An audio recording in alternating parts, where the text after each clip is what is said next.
Pai Celestial, por amor do Teu nome e para a Tua honra e glória, estamos reunidos nesta manhã. Senhor, deixamos tudo para trás. Confio, Senhor, que tenhamos deixado também tudo aquilo que o mundo tem colocado nas nossas mentes, todo o pensamento, todo o raciocínio, mas queremos agora estar perfeitamente concentrados e limpos, Senhor, para que nada seja o obstáculo e nada impeça, Senhor, que entremos no Teu Espírito e que o Teu Espírito Santo venha ministrar para nós a Tua palavra nesta manhã. Ó Senhor, pessoalmente, me entrego a Ti e, Senhor, se eu tiver que ser algo aqui desde agora, Senhor, seja a Tua ferramenta, um utensílio, Senhor, para Tu usares desde agora e nós pedimos, e eu mesmo peço, Senhor, que Tu tomes o Teu lugar agora e Tu ministres para nós o pão da vida. Ó Senhor, Tu disseste que nós viveríamos de toda a palavra que viesse da Tua boca. E, Senhor, nós cremos nisso. E nesta manhã estamos aqui nessa condição para recebermos desse pão partido por Ti, desse pão da vida, Senhor, para que Tu ministres para nós e nos ajudes e abençoes e faças por Ele a Tua obra. Ó Senhor, e quando sairmos daqui, que possamos regozijar, que possamos estar alegres, que possamos sentir que somos umas criaturas diferentes, melhores cristãos, mais encorajados, mais saudáveis, que temos alcançado a vitória pelo sangue de Jesus Cristo e estamos capacitados para sair e prosseguir na jornada, tendo nos pés calçado o Evangelho da Justiça. Ó Senhor, abençoa a cada um que nesta manhã está aqui. Creio, Senhor, que estamos aqui para a Tua glória, para a honra e glória do Teu nome. Por isso confiamos, Senhor, que Te sentirás agradado pela nossa presença. Pedimos que abençoes, Senhor, o irmão David, que nesta manhã está connosco pela primeira vez, e que ele possa, Senhor, receber o impacto do Teu poder e ser revestido do Teu poder, tal como cada um de nós, do alto da cabeça à planta dos pés. E usa-nos desde agora para fazer a Tua obra, para sermos cristãos, para sermos Tuas testemunhas, para sermos, Senhor, essas epístolas vivas, para serem lidas pelos homens, escritas pelo Teu Espírito nas tábuas de cada coração. Senhor, abençoa a leitura da Tua palavra e dá-nos as bênçãos dela. Pedimos para a Tua glória, por amor do Teu nome, em nome de Jesus Cristo. Amém, Jesus. Amém? Pedia que tomassem então as vossas Bíblias e abrissem comigo no livro de Hebreus, no capítulo 7, do versículo 11 ao 14, em nome de Jesus Cristo.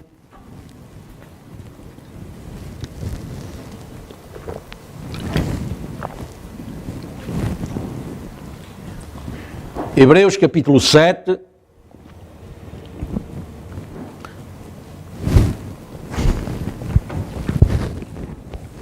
versículo 11 ao 14, em nome de Jesus Cristo. Estamos juntos, podem acompanhar pela projeção também, mas lembre-se, a Bíblia diz, ou seja, Deus diz na sua palavra que a nossa Bíblia é a nossa espada, e a espada serve para atacar e para defender. Portanto, isso que temos na nossa mão é a ferramenta de Deus para travarmos todo o combate. Amém? Vamos ler então. De sorte que, se a perfeição fosse pelo sacerdócio levítico, porque sobre ele o povo recebeu a lei, que necessidade havia logo de que outro sacerdote se levantasse, segundo a ordem de Melquisedeque, e não fosse chamado segundo a ordem de Arão? Porque, mudando-se o sacerdócio, necessariamente se faz também mudança da lei. Porque aquele de quem essas coisas se dizem pertence a outra tribo, da qual ninguém serviu ao altar, visto ser manifesto que nosso Senhor procedeu de Judá, e concernente a essa tribo, nunca Moisés falou de sacerdócio. Que o Senhor abençoe a sua palavra. Podem sentar. O nosso tema nesta manhã é a jornada da mudança.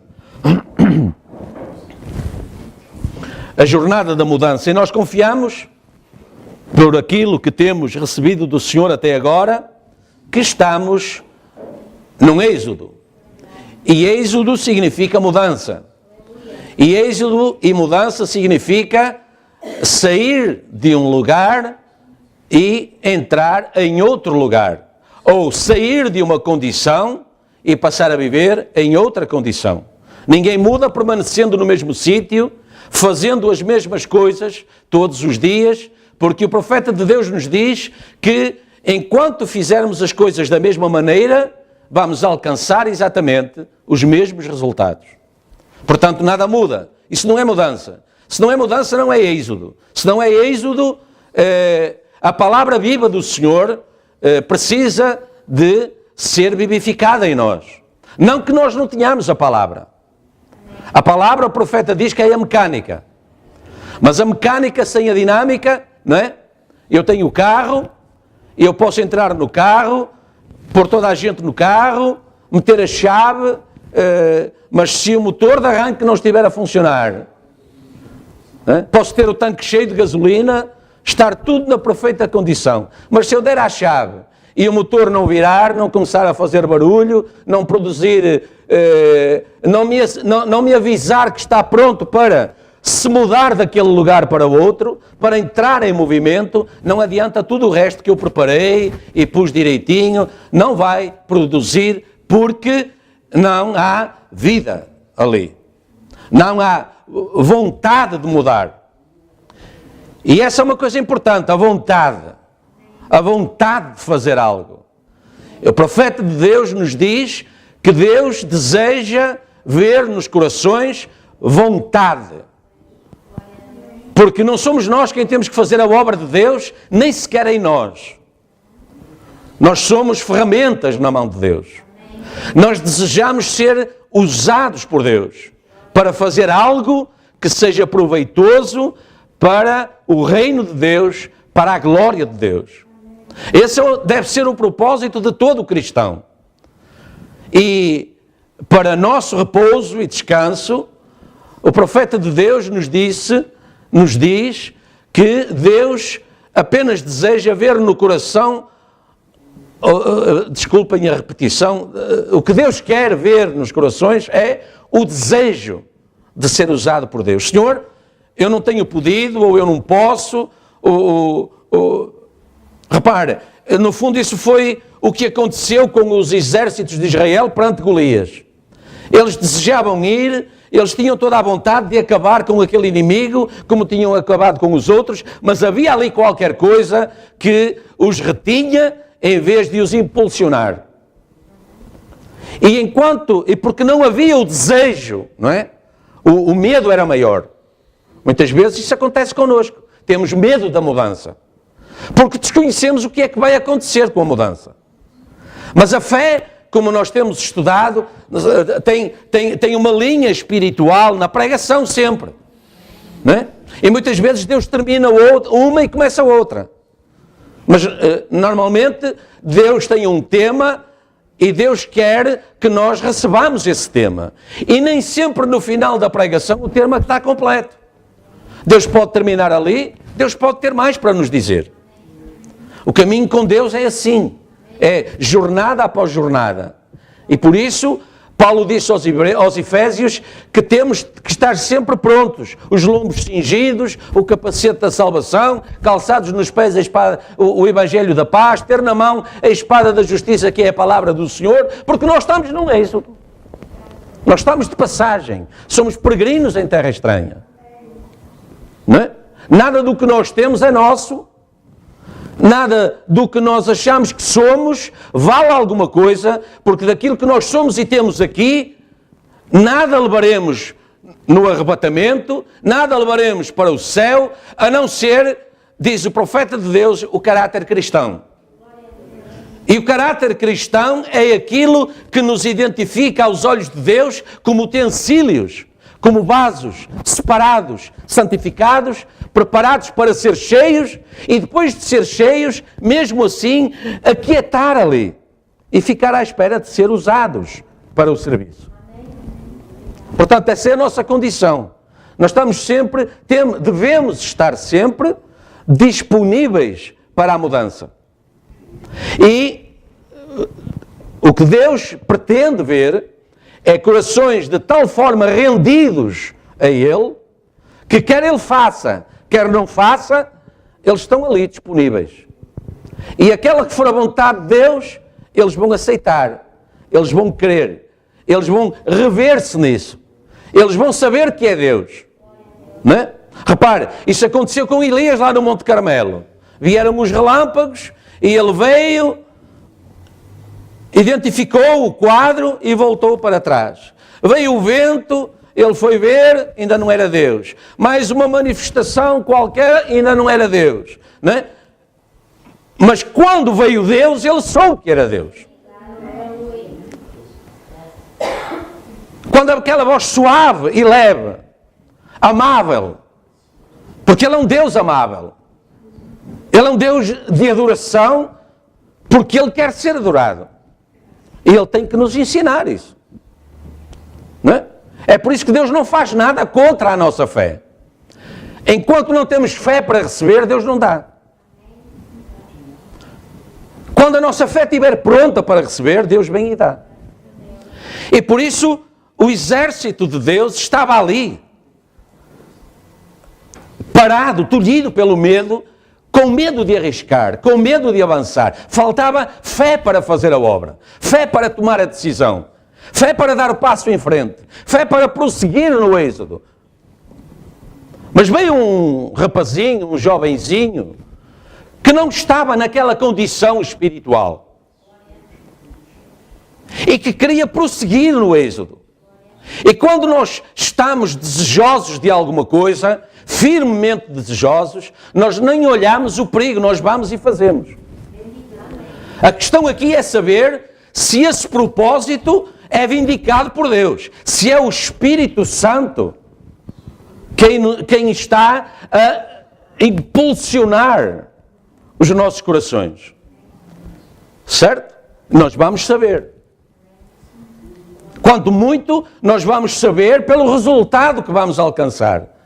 Então nós vamos saber se realmente fomos movidos por Deus ou não fomos movidos por Deus.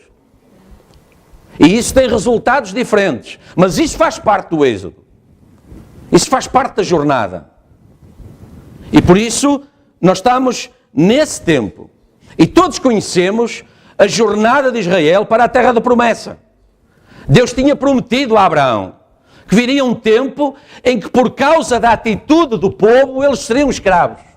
Repare, Deus, na sua omnisciência, sabia e sabe que quando as coisas começam a ficar muito quietas na nossa vida, né, nós nos afastamos de Deus.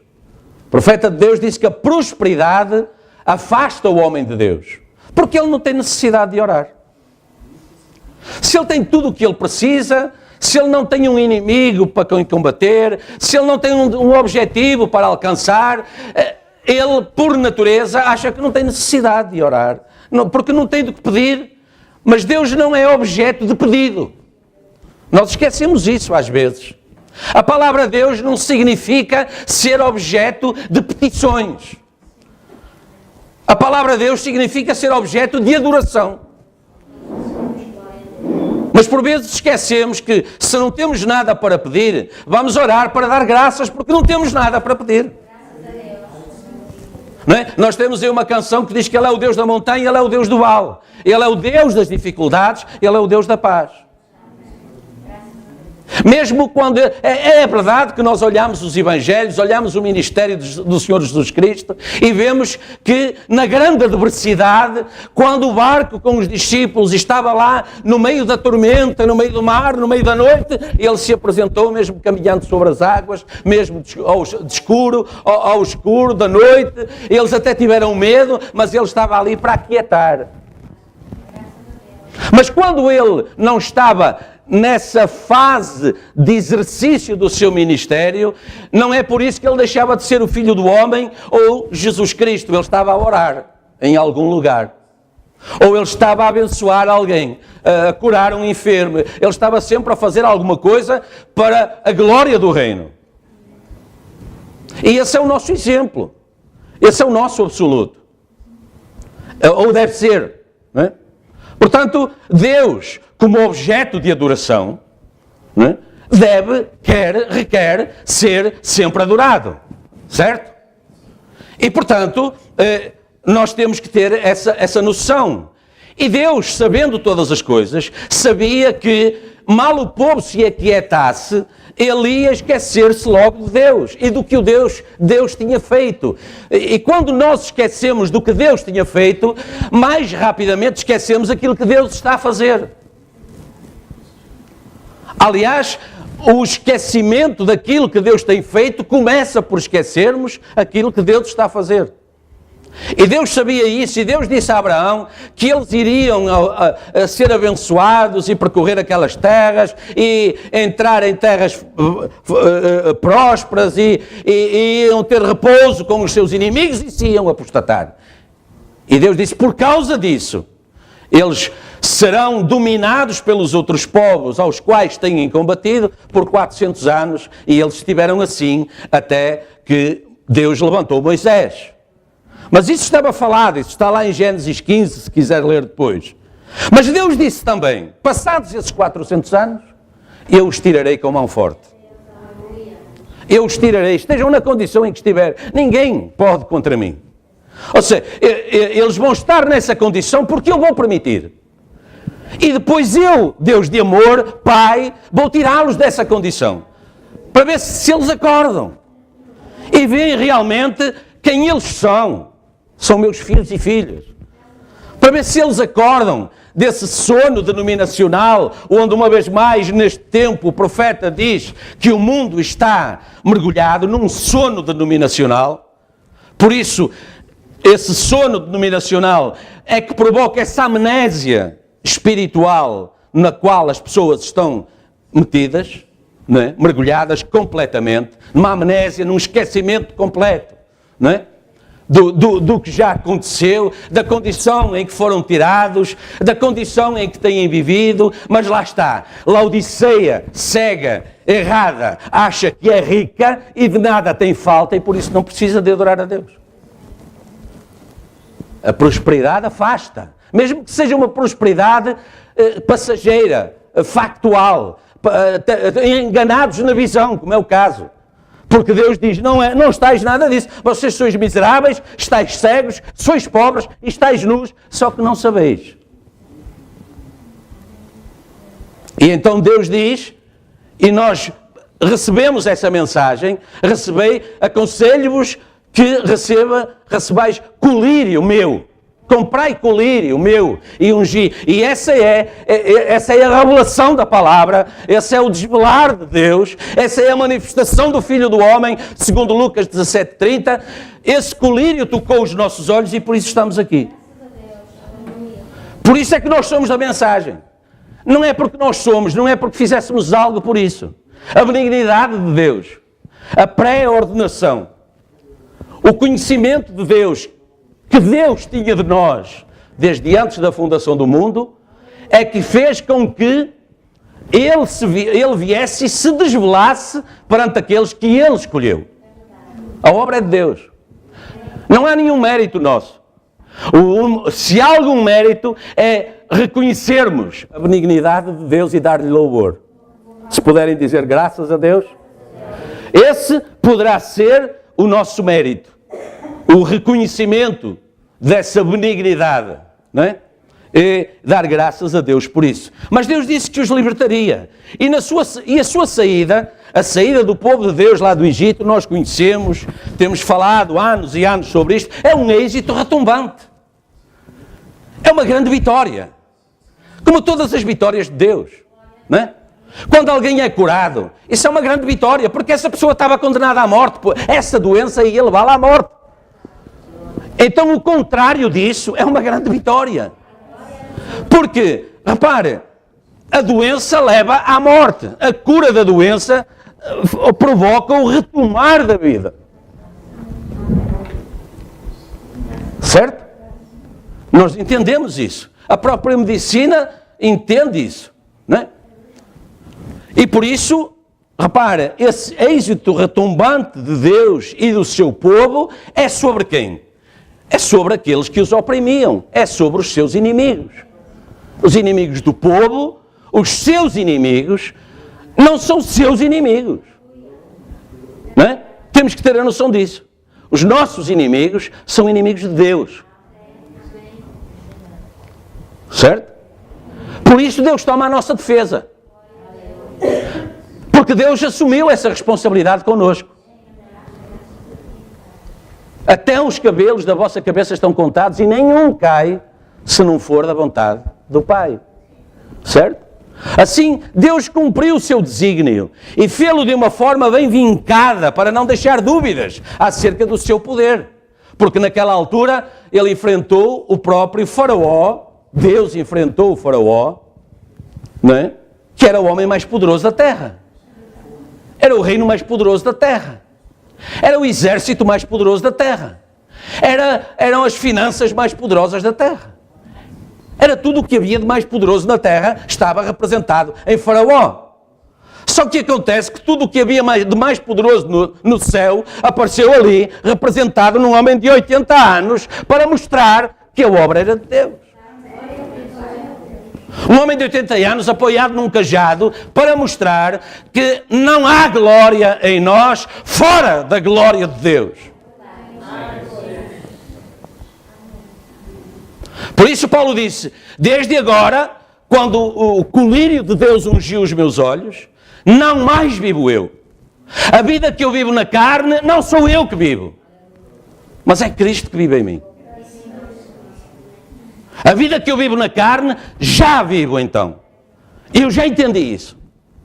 Então a vida que eu vivo na carne agora, eu já vivo. Por amor a Deus, por amor à glória de Deus, para glorificar Deus, reconhecendo o mérito de Deus nesta obra de redenção que aconteceu em mim, porque quando eu quero fazer o bem, o mal está presente.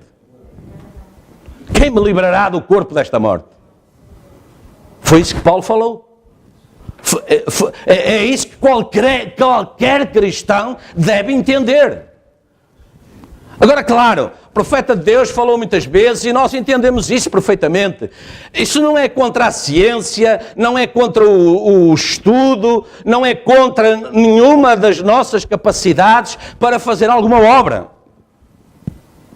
Nós temos essas capacidades, nós temos essa aptidão, os dons e vocação de Deus são sem arrependimento, mas é assim, o verdadeiro vivificador dessas capacidades, nós temos que reconhecer que é Deus.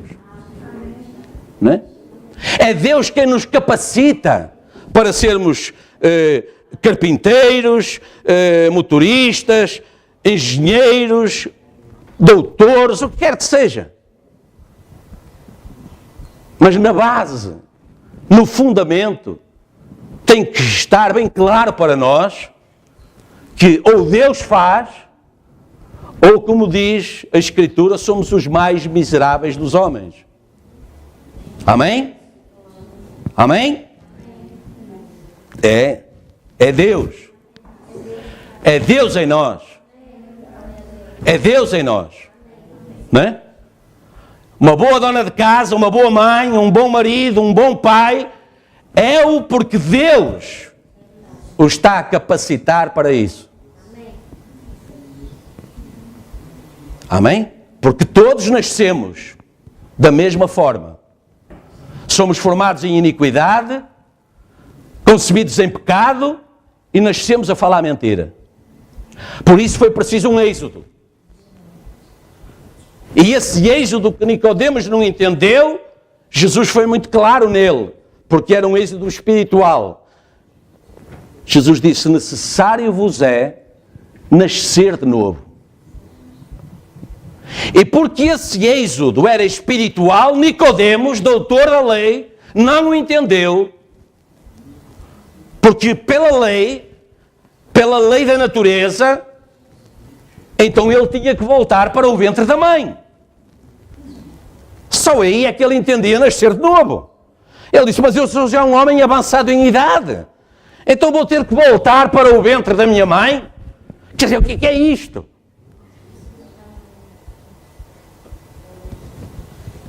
E Jesus lhe disse, quem nasce da carne é carne. Quem nasce de ato sexual e não nasce de novo vai se manter debaixo dessa unção, desse ato sexual. E o ato sexual é temporal. Todo homem, toda a mulher sabe disso. A capacidade sexual é temporal. Mas apesar desse sentimento, Abraão não teve problemas nisso, quando Deus lhe disse que ele ia ser pai de novo. Ele não teve dificuldade nenhuma disso. Não é que ele pudesse explicar como. Não é que ele pudesse ou conhecesse algum médico ou alguma medicina que lhe desse a resposta para isso. Mas ele permaneceu naquilo porque Deus disse. Só porque Deus disse, ele permaneceu naquilo. E só porque Deus disse, aquilo aconteceu. Podem dizer graças a Deus? Assim Deus cumpriu o seu desígnio e fê-lo de uma forma bem vincada, para não deixar dúvidas acerca do seu poder, dos seus objetivos divinos, de que podemos realçar 3 etapas fundamentais. Tirou-os com mão forte, destroçando os inimigos. Deu-lhes o pão da proposição e o tabernáculo, sobre o qual derramou a glória Shekinah. E celebraram a Páscoa pela primeira vez. Fê-los entrar na terra que mana leite e mel. Portanto, 3 etapas fundamentais e são a evidência da majestade de Deus, do plano de Deus, como Deus estava a alimentar o êxodo. Não era apenas tirá-los, olha, sai da tua igreja e anda para aqui. Mas sai da minha igreja e vem para aqui porquê? O que é que esta igreja tem de diferente das outras igrejas?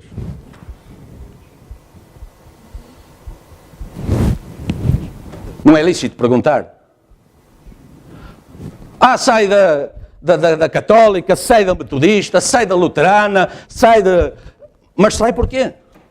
Anda para aqui, anda para a minha igreja, mas para a tua igreja porquê?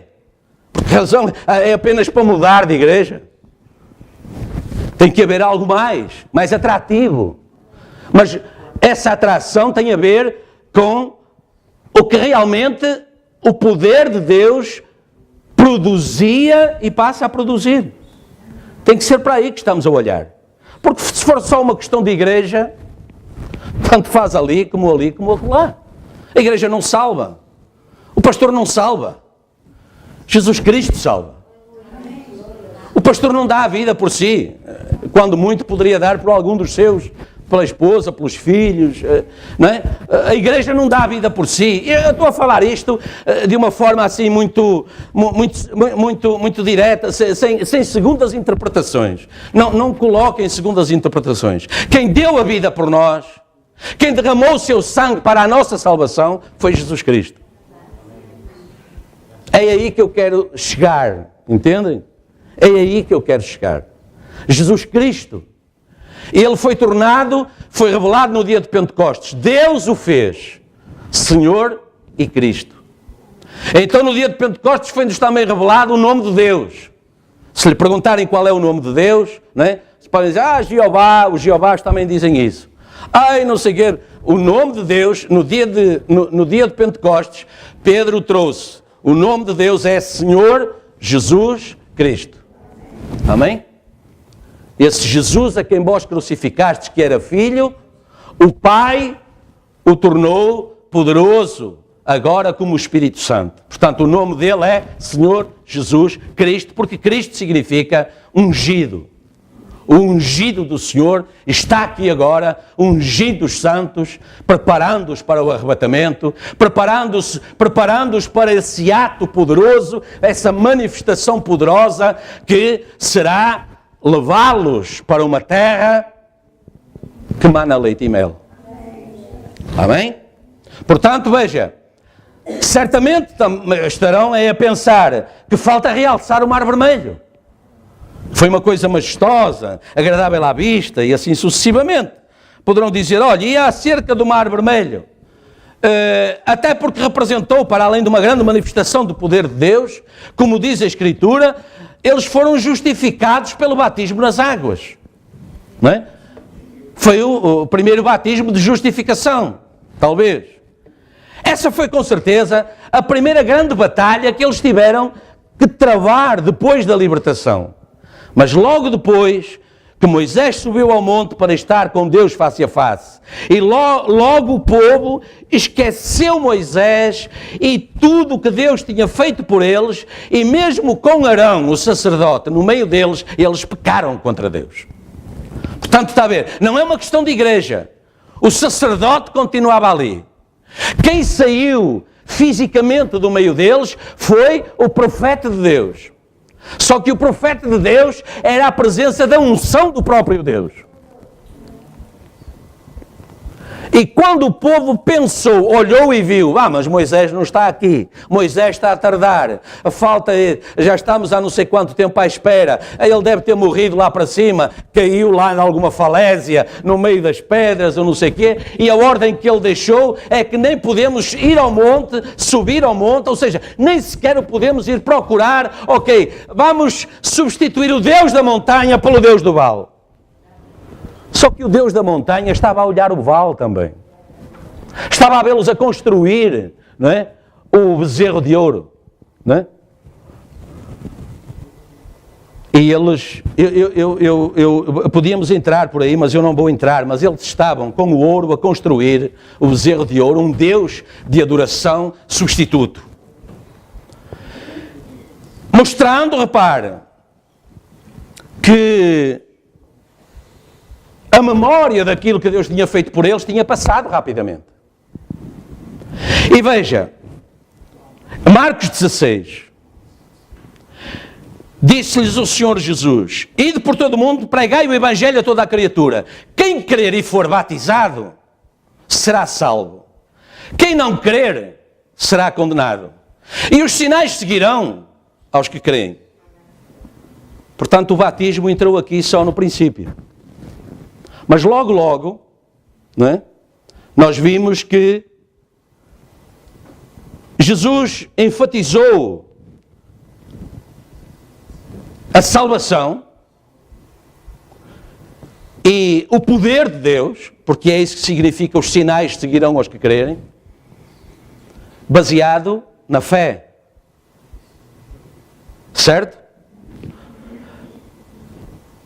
Em 1 Pedro 3, ele diz assim: os quais noutro tempo, portanto, falando desse tempo e do povo de Deus, foram rebeldes quando a longanimidade de Deus esperava nos dias de Noé, enquanto se preparava a arca, na qual poucas, isto é, 8 almas, se salvaram pela água, que também, como uma verdadeira figura, agora vos salva. Temos que ser batizados, certo? Para a salvação. Agora, em nome do Senhor Jesus Cristo. Porque no dia de Pentecostes, essa foi a mensagem da hora. Certo? Mas repare, o que Pedro está aqui a dizer. Também, como uma verdadeira figura, agora vos salva. O batismo, não do despojamento da imundícia da carne. A carne não lava. O batismo não lava pecados da carne, certo? Não do despojamento da imundícia da carne, mas da indagação, ou seja, da aquisição, da transformação da nossa consciência, que era suja, enquanto vivíamos na imundícia da carne, para uma boa consciência para com Deus pela ressurreição de Jesus Cristo. Ou seja, falando aqui, nós temos já certamente doutrina para isto. No Antigo Testamento eles estavam debaixo do sacrifício do sangue do bode ou do bezerro. Mas depois Deus proveu algo melhor para nós.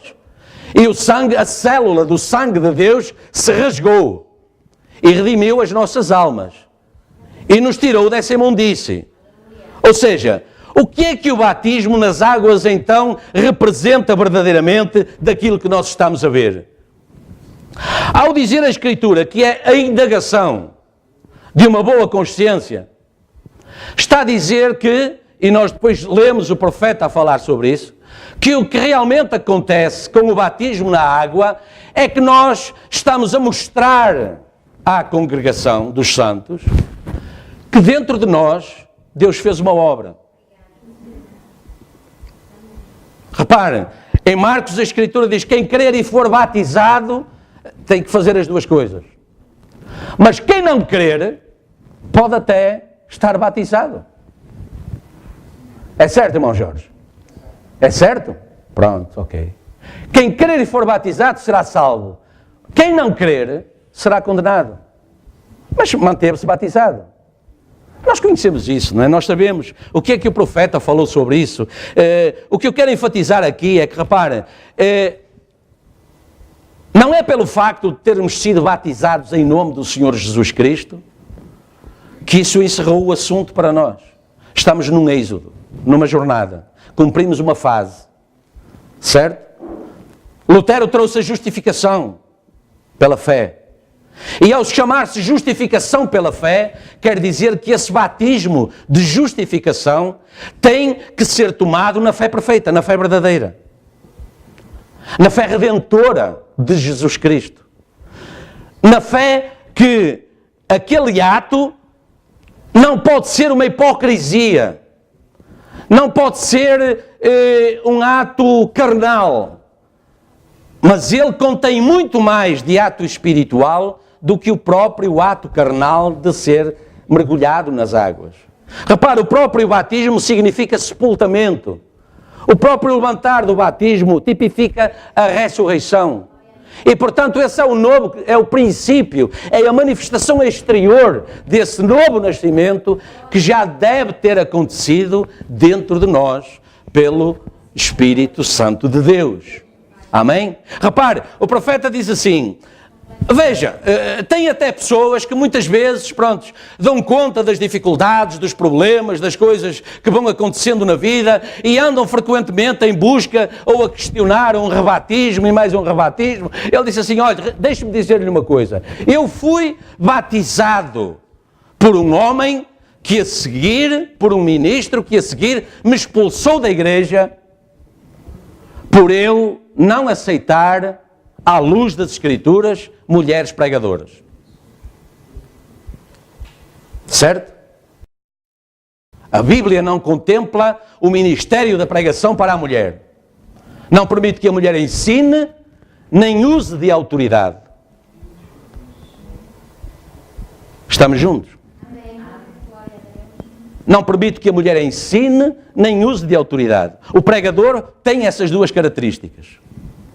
Porque o facto de ele estar sobre o povo, acima do povo, falando, não é, a palavra, isso lhe traz uma autoridade. Reconhecida. É o pastor. Pronto. Essa autoridade Deus não reservou. Essa autoridade Deus não reservou para a mulher. E, portanto, veja, ele disse, por essa razão ele me expulsou. No entanto, eu nunca tive necessidade de ser rebatizado. Porque, na altura em que eu me batizei, eu já tinha no coração o significado verdadeiro do que o batismo representava. Ou seja, eu tinha nascido no reino de Deus, tinha despertado em mim essa natureza de Deus, e quando eu vou às águas, eu só estou a mostrar à congregação que Cristo nasceu em mim, se desabrochou em mim. Não é? Cristo desabrochou dentro de mim, e eu vou mostrar isso ao mundo, e faço sendo batizado, sendo morto para o passado e ressuscitado para uma nova criatura. Esse é o significado do batismo. Agora, o profeta de Deus também diz que entram no batismo, nas águas, muitos pecadores secos e saem pecadores molhados, porque não muda nada. Vão e continuam a viver a mesma vida e às vezes até pior, porque começam a desprestigiar o dom de Deus. Certo? Amém? Começam a desvalorizar aquilo que Deus tem feito. Amém? Podem olhar para mim, por favor. A palavra vem de cima exatamente para que a congregação esteja a olhar para a palavra. Foi essa a razão porque Neemias falou lá na reconstrução do templo na Babilónia que a palavra tinha que ser falada, mandou fazer um pedestal, não é? ou assim uma coisa destas, mas se calhar até mais alta, para que ele, porque era uma multidão, para que ele pudesse falar e ser visto e ouvido, até pelo último lá dos 2 milhões, ou de lá de quantos eles fossem. Certo? Para que toda a gente o ouvisse. Não é? Então, nós temos que olhar a fonte e beber dela. Ou então, somos uma denominação. Nós vimos aqui para beber da água da vida. Para fazer outras coisas temos outras horas e outros lugares. Nós vimos aqui comer do pão da vida. Jesus disse, todo aquele que comer e beber do meu corpo e do meu sangue, não mais morrerá. Então, que isso nos vivifique. Não nos deixemos enredar por todo o embaraço e todo o pecado que de perto nos rodeia. Não é? Deus está a olhar, Deus está a ler os corações e Deus está a ler. Nós não podemos esconder de Deus o propósito pelo qual estamos aqui. Porque nós não precisamos de o falar. Deus sabe qual é. Amém? Portanto, veja, eles passaram pelas águas, eles foram batizados no Mar Vermelho e logo a seguir apostataram-se. E foi por isso, diz o profeta, não é? Que eles afinal acabaram por não estar 400 anos em cativeiro. Mas porque eles não creram na mensagem nem no mensageiro, eles acabaram por estar 440 anos em cativeiro, porque depois permaneceram mais 40 anos no deserto. Até finalmente entrar, não é? Eles ao fim de 400 anos, eles saíram do Egito. Mas eles não entraram direto na Terra Prometida. Eles permaneceram mais 40 anos no deserto por causa da incredulidade. E é isso que continua a impedir-nos de alcançar, muitas vezes, a graça de Deus e a manifestação das bênçãos na nossa vida. Ainda não estamos preparados para receber. O nosso coração ainda não está preparado para receber. Como é que Deus vai abençoar um coração impreparado para receber? Tem que se preparar primeiro. E isso demora tempo, ok. Então Deus tem toda a paciência. Ainda é o tempo da paciência. Né? Até Deus ter determinado que se esgotou a paciência, Deus tem toda a paciência. Agora, quando essa paciência chegar à linha, ali terminou. Depois, e repare, diz o profeta, rejeitando a paciência de Deus, a qual é a misericórdia de Deus, só resta o juízo. Amém? Portanto, em causa um grupo aos quais a água não salvou. Era disso que estava a falar Pedro. Eles passaram pela água, eles foram batizados, eles passaram pelo dilúvio, salvaram-se 8 almas.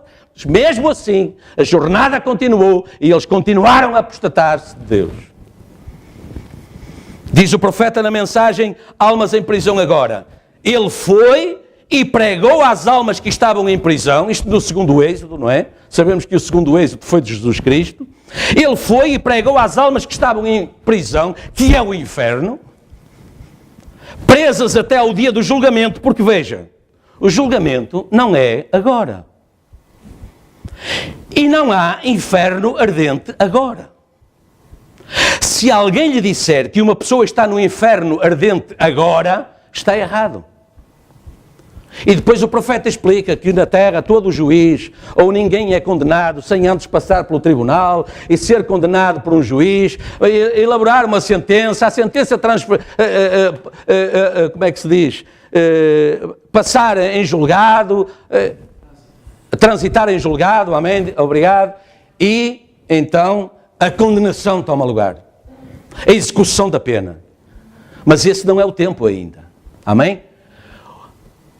As almas dormem à espera do julgamento. Dormem, descansam, repousam, o nome que lhe quiserem dar. Agora continua o profeta. Agora, Jesus, depois de terminar o seu ministério, pregou a essas almas que não podiam ser salvas. Tinha acabado a misericórdia. Que nunca se podiam salvar. Agora, a Bíblia diz-nos isso. Ele foi e pregou às almas que estavam em prisão, que não se arrependeram.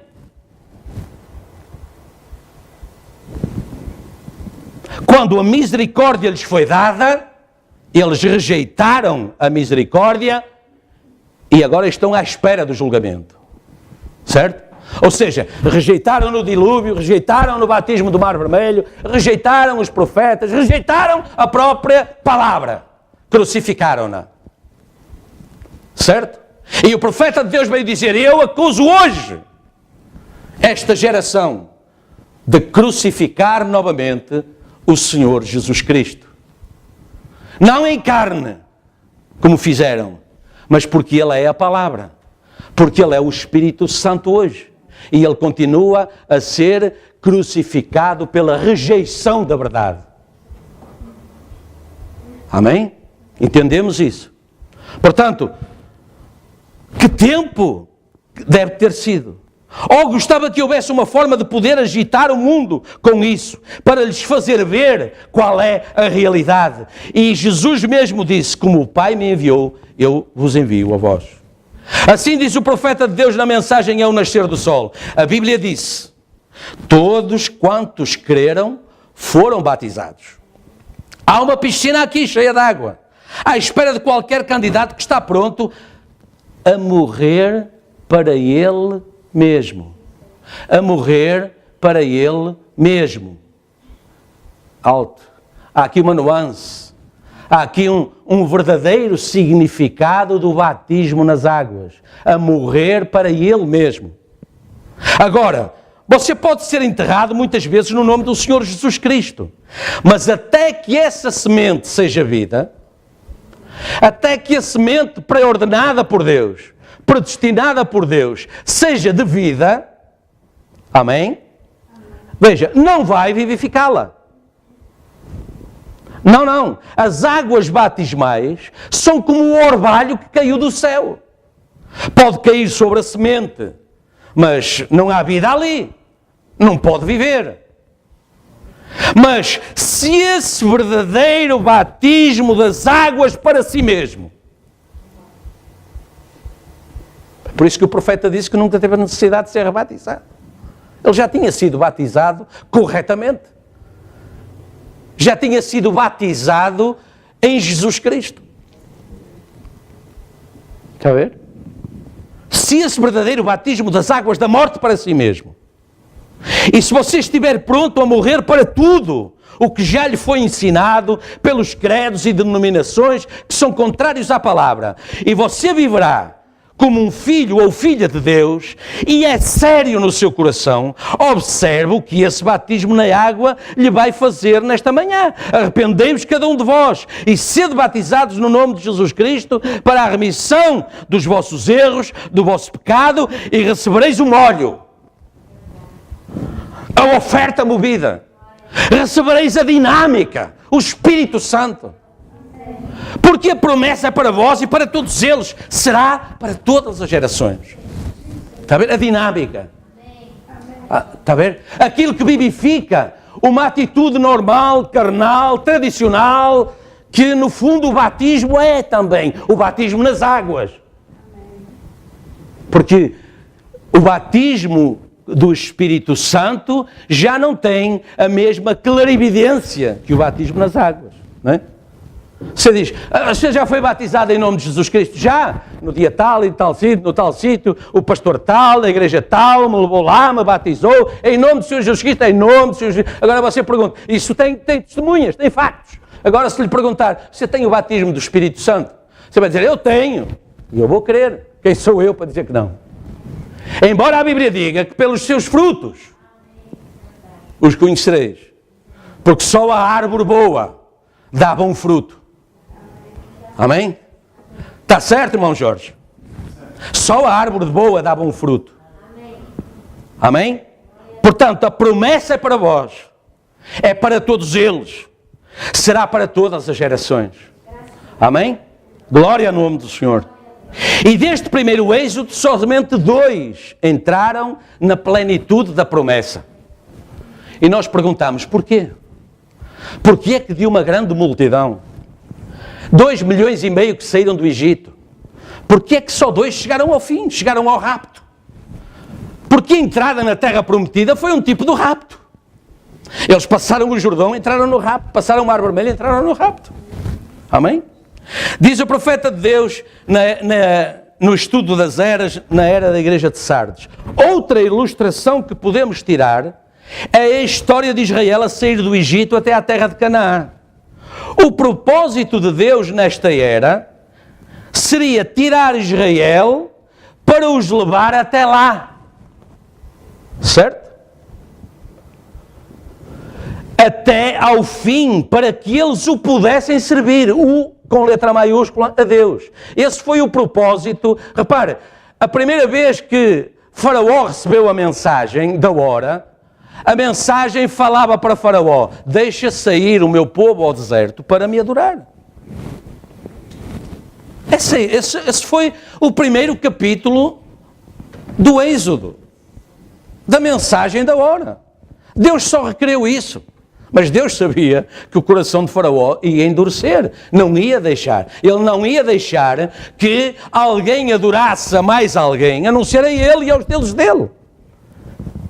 Isso é o que o mundo faz. Isso era o que o mundo fazia connosco, isso era o que o mundo continua a fazer lá fora. Requerendo a perfeita adoração. Para isso, ele dá ouro, dá prata, dá tudo aquilo, para não usar nomes que não são próprios, não é? Para honrar o lugar onde estamos. O mundo sugere, oferece, não é? Tudo aquilo que possa, de alguma forma, alimentar a nossa natureza carnal, se ainda estivermos na carne, para nos manter ali. Esse era o objetivo do Faraó. Por isso ele rejeitou Moisés, rejeitou a mensagem de Deus, mesmo perante as manifestações do poder de Deus, ele rejeitou até ao último momento, até não poder mais.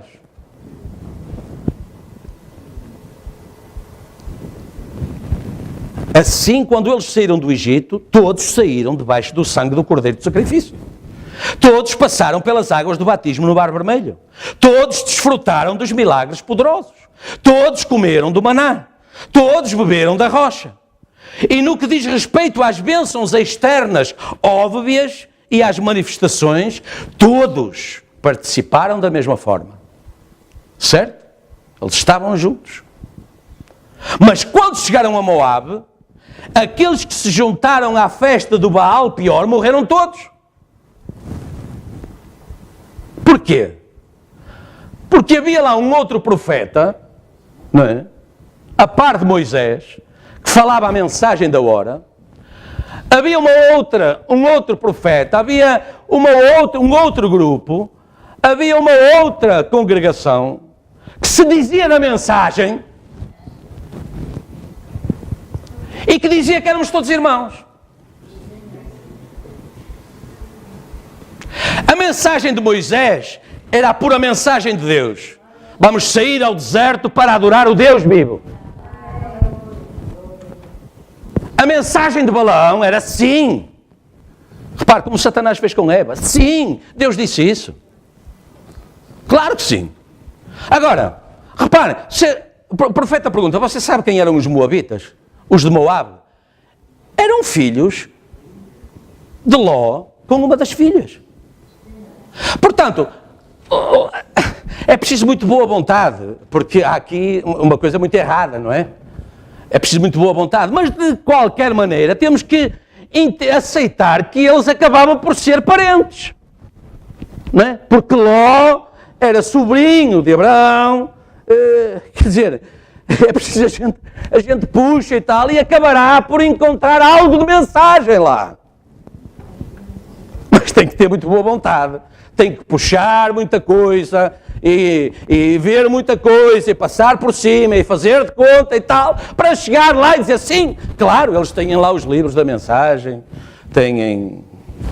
Eu fui rejeitado da minha igreja porque preguei que nós não éramos pentecostais há 23 anos atrás e disse que a mensagem não era para se pregar, era para se viver. E fui posto fora. E vim com a minha esposa e meus filhos. Agora, há algum mérito meu? Não. Porque eu li e ouvi aquilo que os outros leram e ouviram.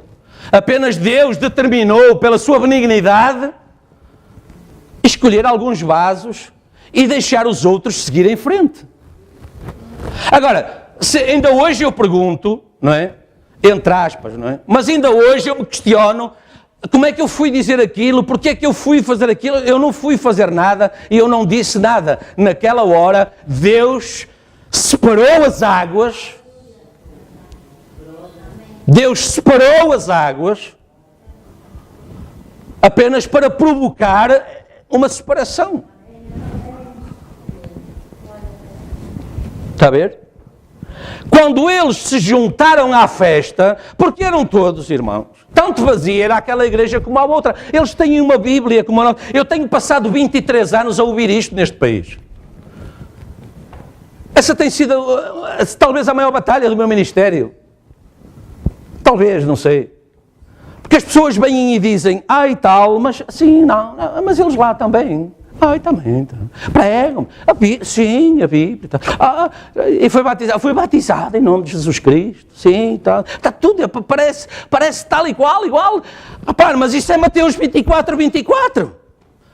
Os dois espíritos seriam tão parecidos, que se possível fosse, enganariam até os escolhidos. Mas não é possível. Jesus garantiu que não é possível.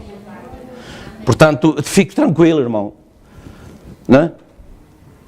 Confie no Senhor, como disse o grande pregador Salomão, que diz o profeta de Deus, a seguir a Jesus Cristo, foi o homem com mais sabedoria nesta terra. Ele disse, confia no Senhor de todo o teu coração, não te estribes no teu próprio entendimento. Amém? E essa é uma das características, essa é uma das razões que nós devemos, pela qual nós devemos encarar este êxodo. Este êxodo requer de nós, especialmente, deixarmos ser usados por Deus. A reconhecermos a presença do Espírito Santo em nós e podermos dizer, como Paulo, a vida que eu vivo na carne, já vivo por amor ao Senhor Jesus Cristo. Não vivo eu, é Ele que vive em mim.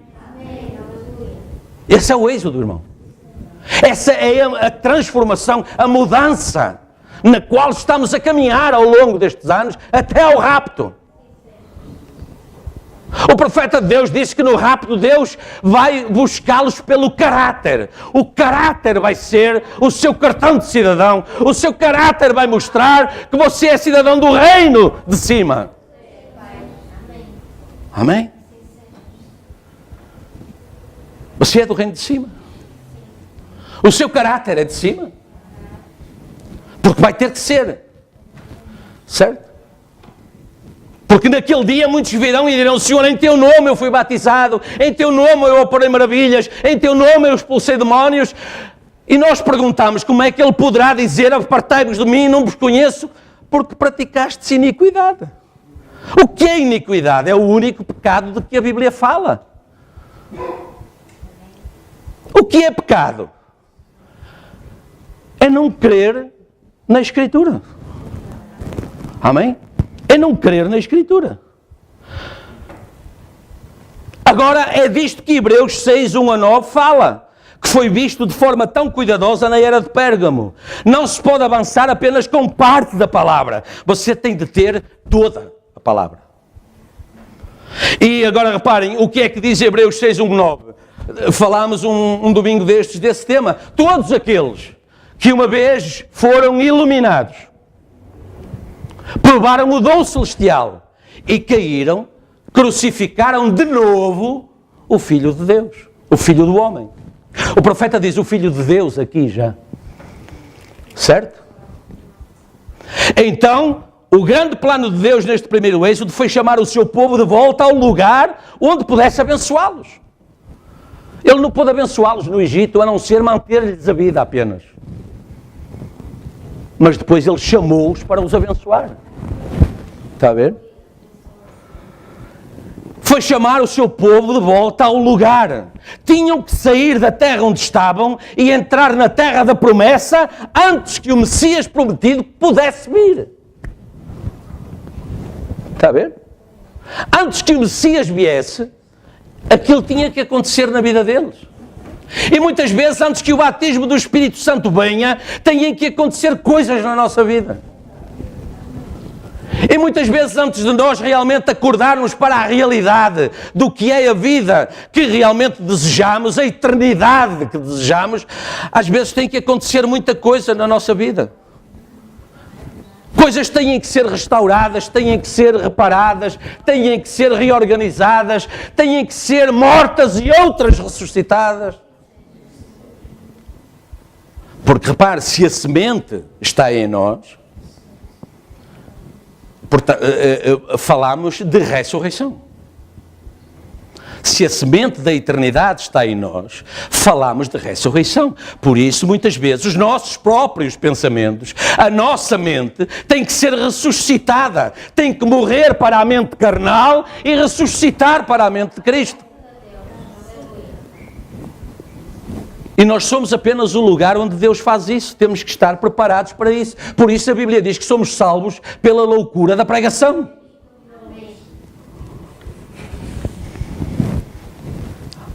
Há 400 anos. Veja.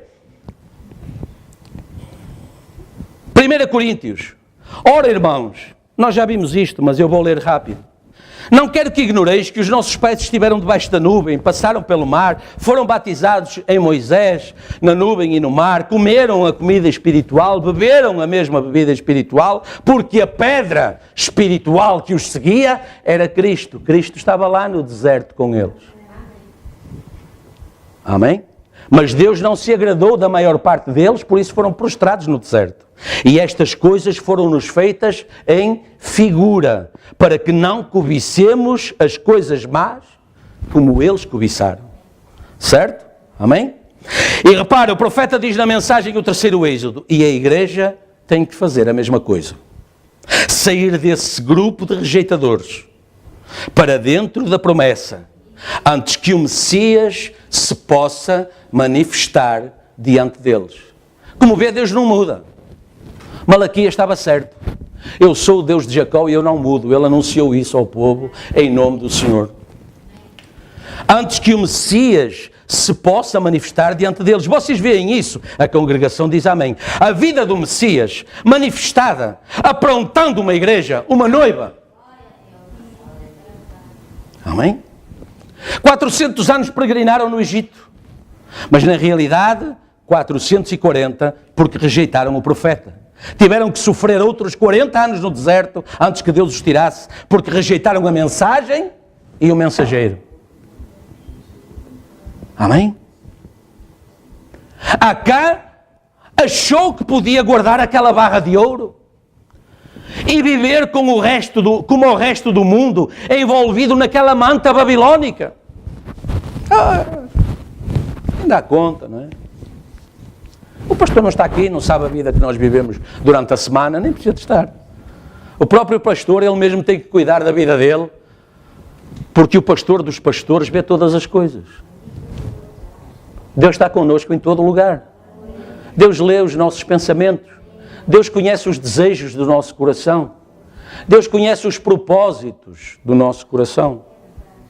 E tanto conhece que Ele disse, falo disso muitas vezes, vocês quase já sabem de cor como eu, que Paulo disse aos Romanos, aquilo que o olho não viu, e o ouvido não ouviu, e nunca subiu ao coração do homem, é o que Deus tem preparado para todos aqueles que o amam. Portanto, Deus sabe qual é o máximo da nossa fé, qual é o máximo da nossa expectativa, qual é o máximo do nosso projeto e propósito, e Deus diz que tem sempre mais do que isso preparado para nós. Se o amarmos de todo o nosso coração, digam graças a Deus. Acá julgou que podia fazer tudo isso, e isso se tornou um anátema, se tornou uma maldição para aquele povo. E o profeta diz, a coisa continua amaldiçoada.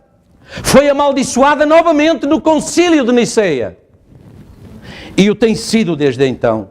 Veja, no parágrafo 104 da mesma mensagem. E agora, qualquer um com compreensão espiritual se lembra, e eu continuo a citar, compreensão espiritual, pode ver que a iniquidade desta nação está acumulada. Ela se organizou e reorganizou, e organizou e organizou. E agora está confederada e está a unir-se com alguma outra coisa. A iniquidade está cheia. É tempo de êxodo. Tempo de chamada para a terra prometida. Não a promessa de um outro país para ir agora. Não é uma terra cananita. Mas um lar. O milénio. Tempo de chamada para sair. Amém? Antes do primeiro êxodo, Deus preparou tudo até que se levantou um faraó que não conhecia José. O que representava José? A parte espiritual neste êxodo espiritual. E agora? O que se tem levantado? Oh, Laodiceia, sabe o que significa Laodiceia? Direitos do povo. Toda a gente tem direito. Tem direito a isto, tem direito àquilo, tem direito àquilo outro, tem direito àquilo mais, tem direito àquilo mais, tem direito a isto, tem direitos, direitos, direitos, direitos. Somos a liberdade. Tudo é política. Tudo é permitido debaixo da capa de cristianismo. O homem natural, o anticristo, está a crescer através da política. As organizações vão se agrupar numa confederação e já começaram a fazê-lo. Todos se estão a unir, constituindo um poder, uma besta, exatamente como a primeira. E então a perseguição virá. Mas veja, diz o profeta, enquanto Ramsés crescia, Deus tinha Moisés no deserto a crescer também. Quando há um abismo que clama, há um abismo que responde. Amém? Podem dizer graças a Deus. Ramsés, veja, o sistema político. Deus, sistema espiritual, sob um profeta, sempre pronto para ir e falar ao povo em nome do Senhor. Amém? Os dois caminhos, as duas vinhas, as alternativas que nós temos. E assim foi também no tempo de Jesus, e assim está também a crescer agora, e logo virá o confronto. Veja, a incredulidade confia no raciocínio e nas coisas do presente dia.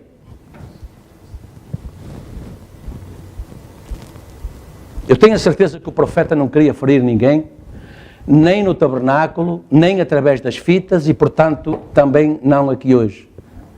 O alerta é que o nosso coração tem que estar rendido a Deus, as nossas expectativas, o nosso absoluto, o nosso modelo, para onde nós dirigimos todas as nossas capacidades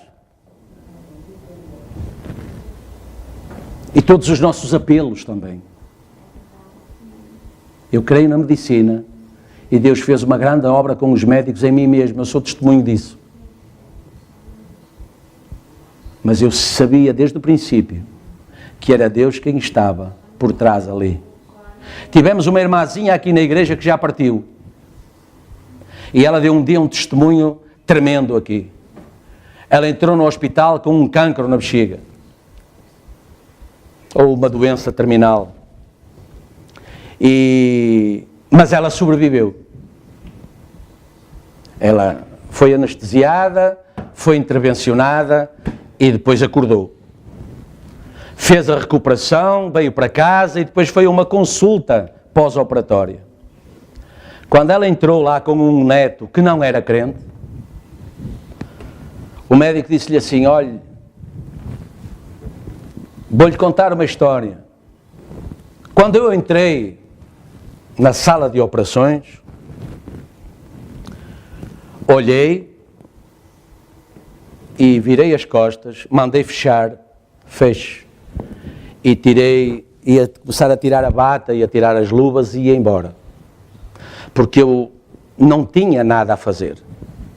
Eu não sabia o que lhe havia de fazer. Mas de repente algo pegou em mim, voltei a pôr a bata, calçaram umas luvas, eu cheguei lá, fiz e ela estava ali. Diz que o neto quase que desmaiava. O neto que não era crente. Ficou sem cor, sem fala, quase que desmaiava. ele disse, algo pegou em mim.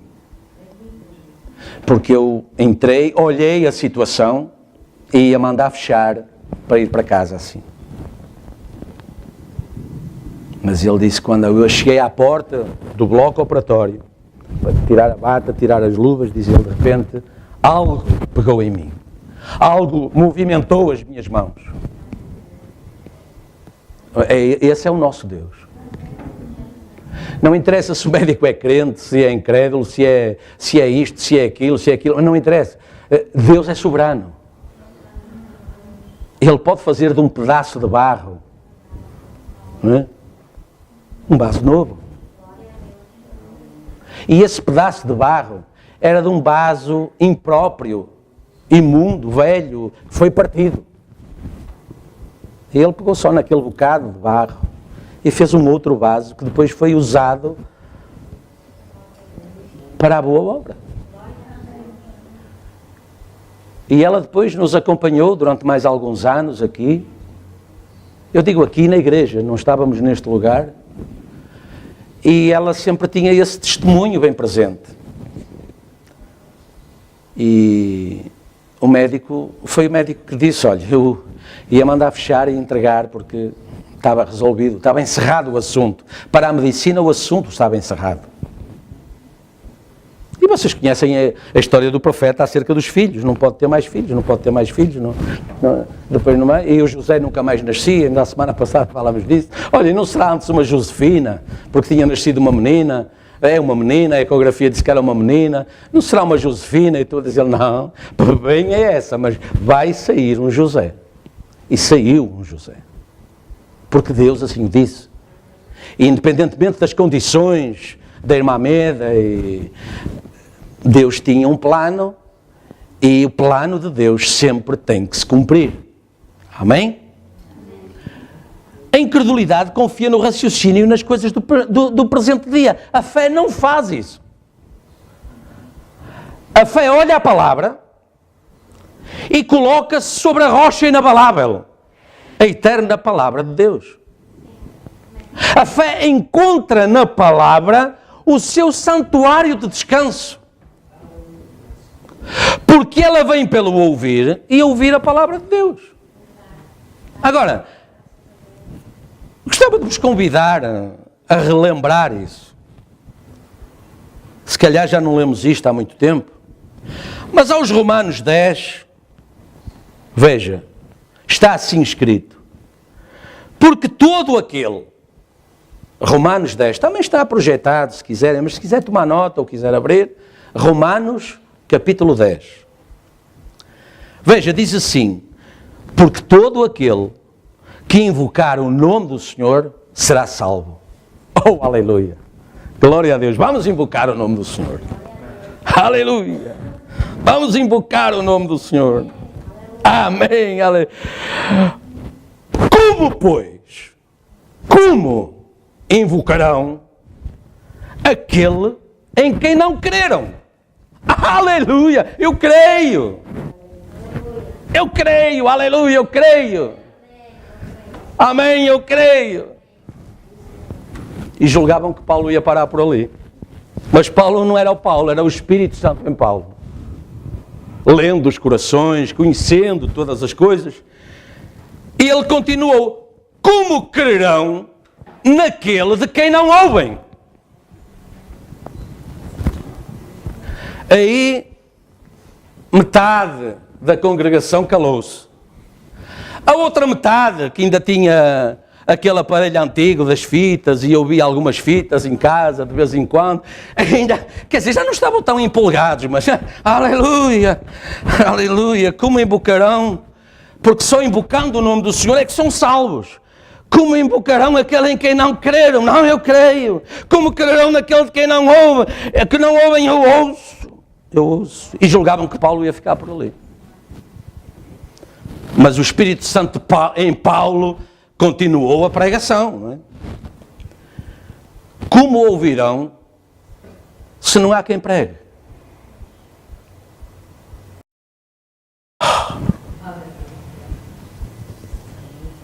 Como ouvirão se não há quem pregue? Bem claro, nós sabemos, não é? nós consideramos que a fita do profeta é uma pregação. Não é? É a voz do profeta, está ali, a gente põe a fita para trás e para a frente e tal. Pronto, quer dizer... Mas eu estou a ler o que a Bíblia está a dizer aqui em Romanos 10, sem fazer nenhuma interpretação, nem nenhum juízo, nem nenhuma questão, deixando e crendo que é o Espírito Santo quem está aqui a falar comigo e convosco. Como pregarão se não forem enviados? Não é? E aqui voltamos à questão de Baal Peor, não é? Porque qualquer homem minimamente eloquente, diz o profeta, e ele disse eu mesmo, com os estudos primários, sobe a um púlpito e faz uma pregação e fala sobre um tema. Mas a Bíblia está a falar da unção na pregação. Porque é a unção na pregação que produz vida, a vida da palavra, no coração daquele que ouve. Creem nisso? Como pregarão, então, se não forem enviados? Como está escrito, quão formosos os pés dos que anunciam o Evangelho da paz, dos que trazem alegres novas de boas coisas. E julgavam que Paulo ia parar por ali. O Espírito Santo em Paulo. Mas ele continuou. Mas nem todos têm obedecido ao Evangelho. E mais uma vez eu deixo para o Espírito Santo tirar conclusões, não eu, mas o Espírito Santo tirar conclusões em cada coração daquilo que estamos a ler e a ouvir. Mas nem todos têm obedecido ao Evangelho. Pois Isaías diz, Senhor, quem creu na nossa pregação? De sorte que a fé é pelo ouvir e ouvir a palavra de Deus. De sorte que a fé é pelo ouvir e o ouvir pela palavra de Deus. Certo? Portanto, temos que sentar, ouvir o pregador e ter a certeza, crer que o pregador não é o pregador. É o Espírito no pregador. É o Espírito da palavra no pregador. E se é o Espírito da palavra no pregador, é Deus em carne humana falando conosco. E o resto fica nas nossas mãos do que fazer com isso. Amém? Louvado seja o nome do Senhor. Veja, nós vamos encerrar. Ainda na mensagem terceiro êxodo, o profeta diz assim, o primeiro êxodo, o que ele fez? Ele tirou-os de uma terra natural para uma terra natural.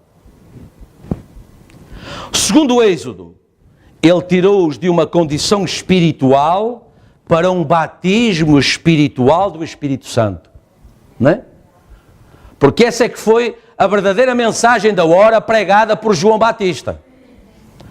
Eu vos batizo com água, mas aquele que vem após mim, do qual não sou digno sequer de apertar as suas sandálias, esse vos batizará com o Espírito Santo e com fogo. Portanto, agora convém que ele cresça e eu diminua. Não é? Isso não tira nenhuma importância ao batismo nas águas em nome de Jesus Cristo. Mas lhe aponta apenas a primeira etapa da salvação. É apenas a primeira etapa da salvação. É a passagem do Mar Vermelho? É a passagem do Mar Vermelho, mas eles depois seguiram em frente. Amém? Em busca do Messias, até que o Messias veio. E quando o Messias veio, disse, eu vou, mas não vos deixarei órfãos. O Espírito da verdade que vos está profetizado lá desde o princípio, que o mundo não recebeu, nem crê, nem quer, virá para vós. Eu enviá-lo-ei. Eu enviá-lo-ei.